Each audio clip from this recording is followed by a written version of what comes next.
Hey everybody, welcome back to Moving Cardboard. I know it's been a really long time since I've made a video keeping up with Lord of the Rings living card game. And 2020 was just insane. I mean, I got into this game earlier in the year, and as the year progressed, I became busier and busier and had no time to play. I completely quit playing. After I cracked open The Hobbit, kind of messed around with some decks, I had no time, no energy, brain power at all to do any deck building whatsoever. So I've got to start getting back into the game, kind of not completely learning the game again, but refamiliarization and everything. So I thought I'd put out a quick video of somebody had asked in a comment how I store my stuff. So I thought I would just go over my storage solutions as they stand now. They are subject to change, and I think that as I open more packs and have an expanded card pool, by necessity it will change. But this is what I have now. So first, I have this. I do use this box. This is from the collector's edition that I got cheaper since it didn't have digital codes anymore. So I do keep stuff in here. Of course, I keep playmats in here. What I also will keep in here, besides these playmats, are scenarios I'm playing, and I usually will have a deck box with the current deck that I'm playing, so I don't have to reconstitute it.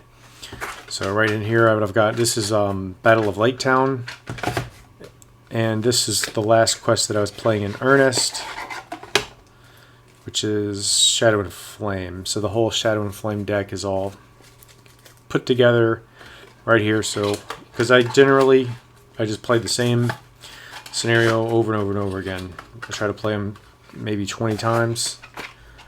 There's no rush, no reason to not. And of course, I've got the collector's edition map of Middle-earth, which I guess you guys have seen these on videos. The Hobbit, the first Hobbit one, the On the Doorstep. I don't know if I've put this one in a video yet. And I have these two Ian Miller. I love Ian Miller's artwork. He's amazing.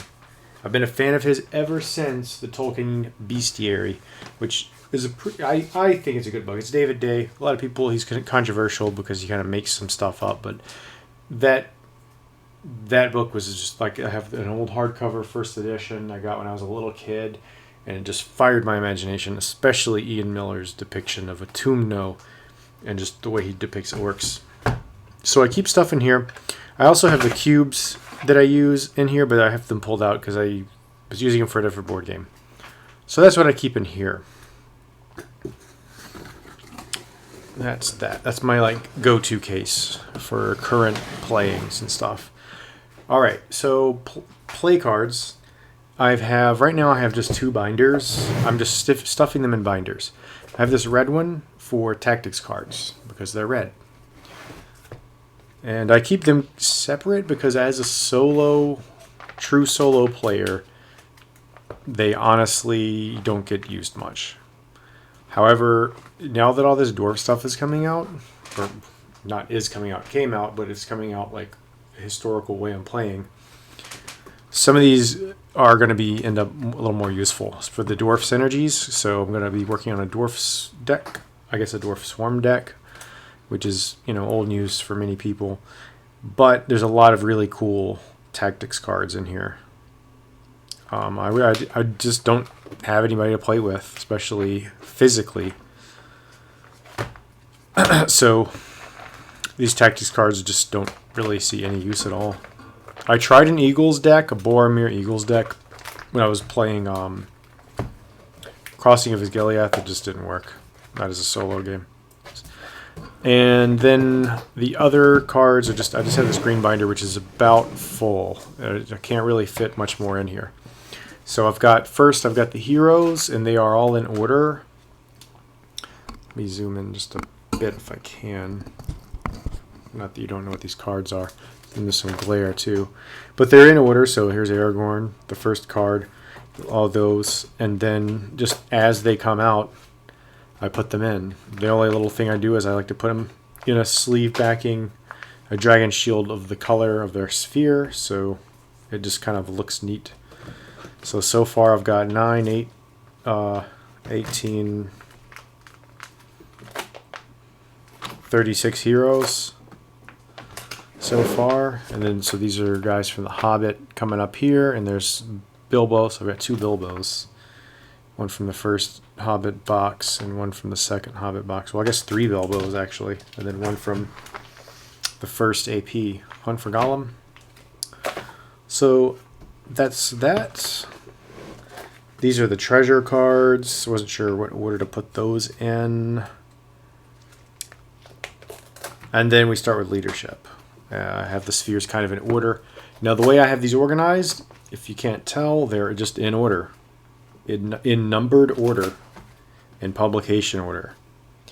Since I'm playing progression style, that has made it just kind of like, oh, okay, I know where I am. I can add just these cards and keep looking through them. And if I want to go back and play a scenario again, then, and I want to stay progression, I can easily see what my card pool is. So that's how I have this stuff organized. Now, I will say, now that I'm getting more and more cards, especially with like, okay, dwarf synergy. Like, okay, I want some dwarf synergy. I kind of wish all my dwarves were together. I kind of wish I could just have, okay, here, where are all my dwarves? I want to make a dwarf deck, a dwarf-themed deck. Where are all the dwarves? So organizing it tribally. And I don't have, you know, some people probably organize it like allies, all the allies together, all the events together, all the attachments together. The thing also that's easy, since I am putting in binders, I just go to the next page, or the last page, and add cards. Instead of, if I were doing this in I would, if I were organizing this from the start, tribally, or by some other scheme like that, I wouldn't use binders. There's no way. You'd have to constantly move stuff around. It's already can be a pain just deck building sometimes, especially when I'm tooling stuff around. I'll have tons of cards unsleeved and putting them back in the sleeves, and I'll end up having a huge stack of cards off to the side, and then I put them all back in, the ones that don't make the final cut for the deck. So it's visually really nice, and it's really, really nice to flip through this and look at the cards, and that has helped with deck building. But again, tribally might be more a better way to do it at this point. Now that I'm getting into a larger, it's starting to get to a, you know, it's starting to get there, and I'm about to, you know, finish through the Hobbit, and then play the next one. What is it? I forget what it's called, the name of the cycle, but it's going to get to a point where I need to organize it differently. So, and I'm not really looking forward to that because I really like flipping through here and just looking at the cards. I just enjoy that. You know, it's like baseball cards and stuff, and TSR cards, and then the neutrals, of course, are here in the back. And some people like, I just like the look of having them all 3 like that. Just see the 3. I don't know, it appeals to me visually. Obviously, this is going to take more space, but they're in sleeves. I keep them in their sleeves, so I can't really fit 3 copies in a thing. I could just not sleeve the cards, I guess, or use a thinner sleeve or just a perfect fit or something like that. But this is just what I enjoy. I enjoy the visual aspect of flipping through this and seeing all 3, seeing a set of them. That's just my thing. And obviously I have multiple core sets. I have 3 core sets. I just keep 3 copies in here, and all the other mini copies of some of these cards are just off on a bookshelf somewhere. And then I've got some of these these little things that came with, they're like the pre-order primos for some things I pre-ordered.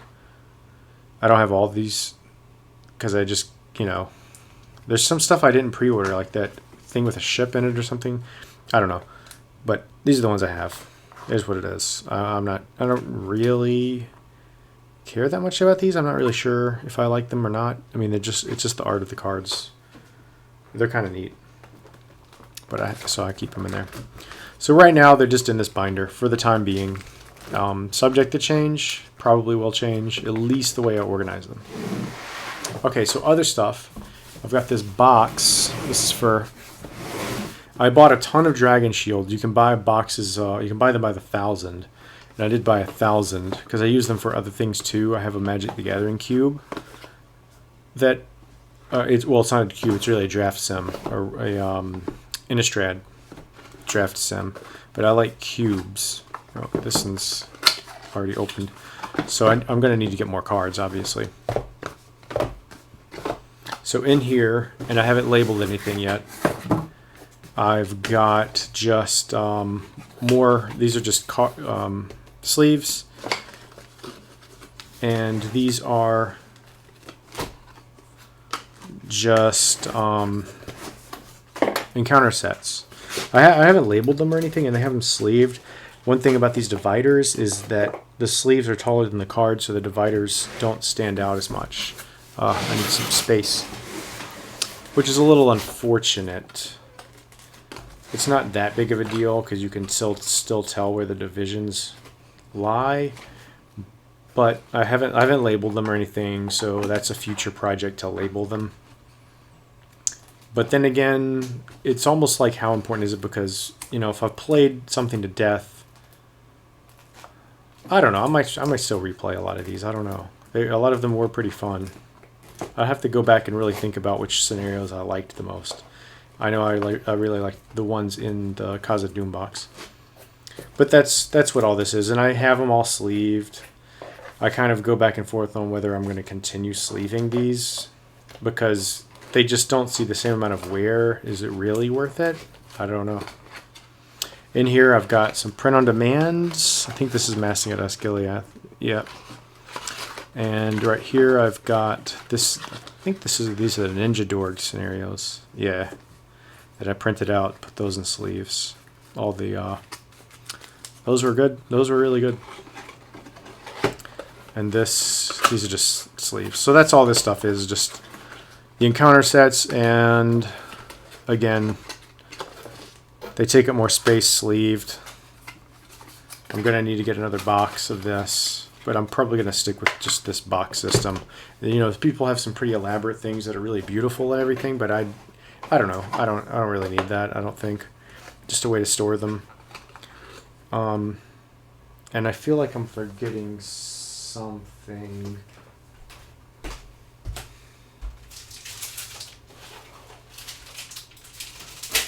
Oh no. So I do also still have a whole lot of these Fantasy Flight Supply sleeves. I bought a box of these when I heard that they were going to stop making them. But I didn't get enough. I just got one box of these, and this had however many. I'm not sure how many were in here. 500, I think. This was 500 originally. So I'm not going to have enough to sleeve with this same sleeve style. I'm not going to be able to do all encounter cards, which is fine as long as one set, so to speak, one cycle is all sleeved the same way. So that is how I store my cards, at least for the time being. That's just how it's going. Yeah, enjoy.